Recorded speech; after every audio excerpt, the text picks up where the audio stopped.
નમસ્કાર વિદ્યાર્થી મિત્રો, આપ સર્વે વિદ્યાર્થી મિત્રોનું સહૃદય હાર્દિક સ્વાગત છે આપણી YouTube ચેનલ ગુરુ જ્ઞાન શાળાની અંદર. તો વિદ્યાર્થી મિત્રો, આજના આ વિડીયોની અંદર આજે આપણે ધોરણ 9 વિષય સામાજિક વિજ્ઞાનની અંદર ચેપ્ટર નંબર 1 જે છે આપણું ભારતમાં બ્રિટિશ સત્તાનો ઉદય, એ ચેપ્ટરનો આજે આપણે સ્વાધ્યાયનું સંપૂર્ણ સોલ્યુશન આ વિડીયોની અંદર જોવાના છીએ. તો વિડીયોને તમારે છેલ્લે સુધી સ્કીપ કર્યા વગર પૂરેપૂરો જોવાનો છે. ચલો વિદ્યાર્થી મિત્રો, આપણે વિડીયોની શરૂઆત કરીએ અને ધોરણ 9ના તમામે તમામ વિડીયો જોવા માટે તમારે અમારી ચેનલને અચૂકથી સબસ્ક્રાઇબ કરી દેવાની છે અને તમારા સાથે પણ બીજા મિત્રો સુધી પણ આ ચેનલને અચૂકથી પહોંચાડવાની છે, જેથી કરીને તમારો તો લાભ થાય પરંતુ તમારા મિત્રોનો પણ સાથે સાથે લાભ થાય.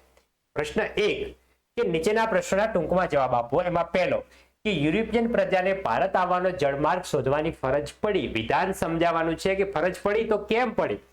એમાં છે કે પ્રાચીન સમયથી ભારત તેના આર્થિક, સાંસ્કૃતિક અને આધ્યાત્મિક વારસાને કારણે સમગ્ર વિશ્વમાં એક અજોડ સ્થાન ધરાવે છે. ભારતના સાંસ્કૃતિક વારસા અને આર્થિક સમૃદ્ધિના કારણે વિશ્વના ઘણા દેશોની પ્રજા ભારતમાં આવી હતી, જે આપણને ખબર છે. ભારતના મરી મસાલા, તેજાના, મલમલ, રેશમી કાપડ વગેરે યુરોપના દેશોમાં આમની ખૂબ માંગ રહેતી હતી. આમાંથી મિત્રો તમને MCQ પણ એક પૂછાઈ શકે છે. મરી મસાલા, તેજાના, મલમલ, રેશમી કાપડ યુરોપના દેશમાં માંગ રહેતી હતી. ભારત અને યુરોપ વચ્ચે વેપાર જમીન માર્ગે તેમજ જળ માર્ગે થતો હતો અને આ માર્ગને કેન્દ્ર સ્થાને તુર્કસ્તાનમાં આવેલું ઇસ્તુંબલ હતું, જે મિત્રો આગળ આપણે જોઈએ, જે તુર્ક મુસ્લિમો હતા એમને કોન્સ્ટેન્ટિનોપલ જીતી લીધું હતું. આથી યુરોપવાસીઓ માટે કોન્સ્ટેન્ટિનોપલ થઈ ભારત આવવાનો જળમાર્ગ બંધ થઈ ગયો હતો.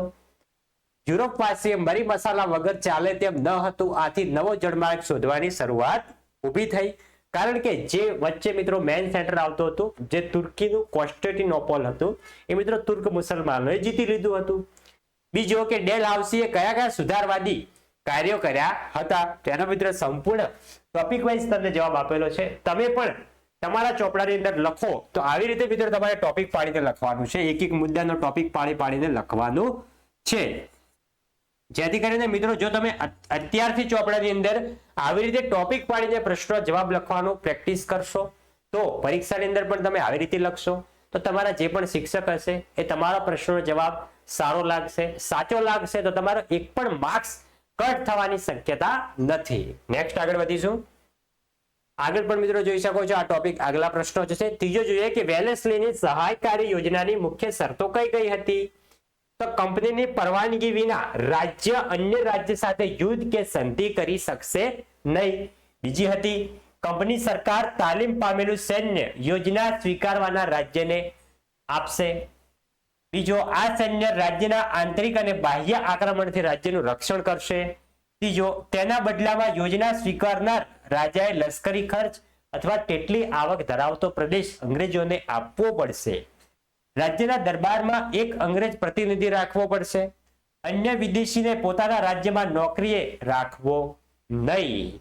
આ મિત્રો વેલેસ્લીની જે સહાયકારી યોજના હતી એમના અંગ્રેજોએ જે નિયમ ઘડેલા છે એ આપણે દર્શાવવાના છે. નેક્સ્ટ ચોથો છે કે ડેલહાઉસીએ ખાલસા નીતિ અંતર્ગત કયા કયા રાજ્યો ખાલસા કર્યા હતા. તો મિત્રો જોઈ શકો છો સંપૂર્ણ રાજ્યો તમને ટોપિક વાઇઝ લખીને આપેલા છે.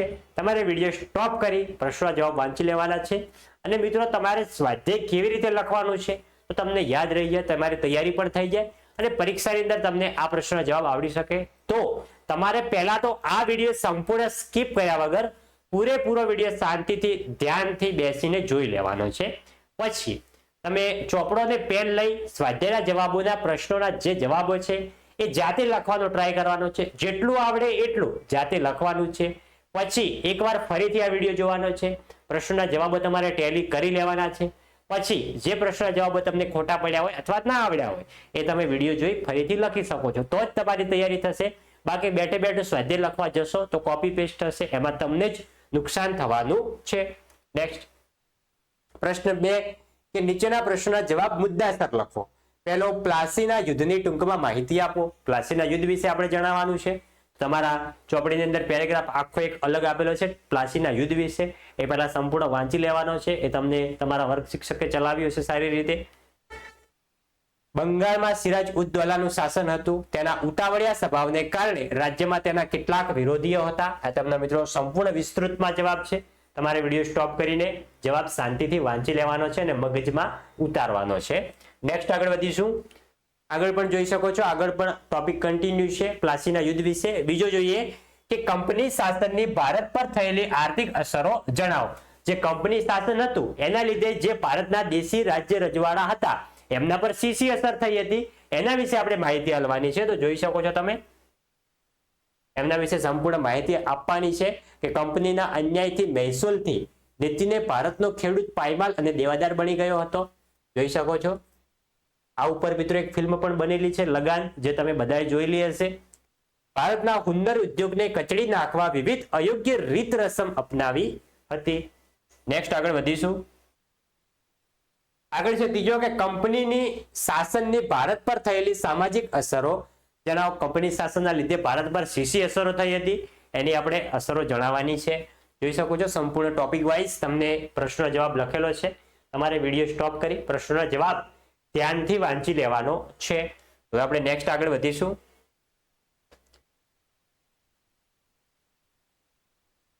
આગળ છે ત્રીજો કે નીચે આપેલા વિકલ્પોમાંથી સાચો વિકલ્પ પસંદ કરી પ્રશ્નનો જવાબ લખો. પહેલો, ભારત આવવાનો જળમાર્ગ કોને શોધ્યો હતો? આપણા બધાને ખબર છે કોને શોધ્યો હતો, વાસ્કો દ ગામાએ. બીજો, ભારતમાં જાહેર બાંધકામ ખાતાની સ્થાપના કોના સમયમાં થઈ હતી? તો આવશે ડેલ હાઉસીના સમયમાં. નેક્સ્ટ આગળ વધીશું. આગળ આવે છે ત્રીજો કે નીચેનામાંથી કયું વિધાન જે છે એ ખોટું છે? તો 1757માં પ્લાસીનું યુદ્ધ થયું હતું. હા, થયું હતું. બીજો, પ્લાસીના યુદ્ધથી કંપનીની બંગાળના 24 પરંગણાની જાગીર મળી હતી. તો હા મિત્રો, આ વાત પણ સાચી છે. ડી છે કે બંગાળના નવાબ સિરાજ ઉદ દૌલાએ પ્લાસીના યુદ્ધમાં ભાગ લીધો હતો. તો મિત્રો આ પણ સાચી વાત છે. પણ જ્યાં સી જે છે કે પ્લાસીના યુદ્ધથી કંપનીને બંગાળ, બિહાર અને ઓરિસ્સાની દીવાની સત્તાઓ મળી હતી. આ વિધાન તદ્દન ખોટું છે. તો આપણે ખોટું વિધાન જણાવવાનું છે. તો ત્રીજામાં આવશે જવાબ નંબર સી. ચોથો, ભારતમાં પ્રથમ ગવર્નર જનરલ તરીકે કોણ આવ્યા? તો આવશે વોરન હેસ્ટિંગ. જે વોરન હેસ્ટિંગ હતા એ મિત્રો ભારતમાં પ્રથમ ગવર્નર જનરલ તરીકે નિમવામાં આવ્યા હતા ઈસ્ટ ઇન્ડિયા કંપની દ્વારા. નેક્સ્ટ પાંચમો, અંગ્રેજોએ ત્રીજો મૈસૂર વિગ્રહ કોની સાથે કર્યો હતો? તો અંગ્રેજોએ ત્રીજો મૈસૂર વિગ્રહ જે મિત્રો ટીપુ સુલતાન સાથે કર્યો હતો, જે મૈસૂરના વાઘ તરીકે પણ જાણીતા છે. જો તમને પ્રશ્ન પૂછાઈ શકે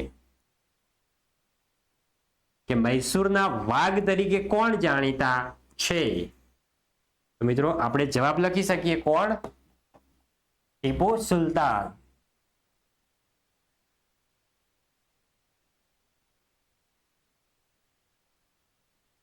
વિદ્યાર્થી મિત્રો, આ હતું આપણું ધોરણ 9 ચેપ્ટર નંબર 1 જે છે કે ભારતમાં બ્રિટિશ સત્તાનો ઉદય એનું સ્વાધ્યાયનું સંપૂર્ણ સોલ્યુશન.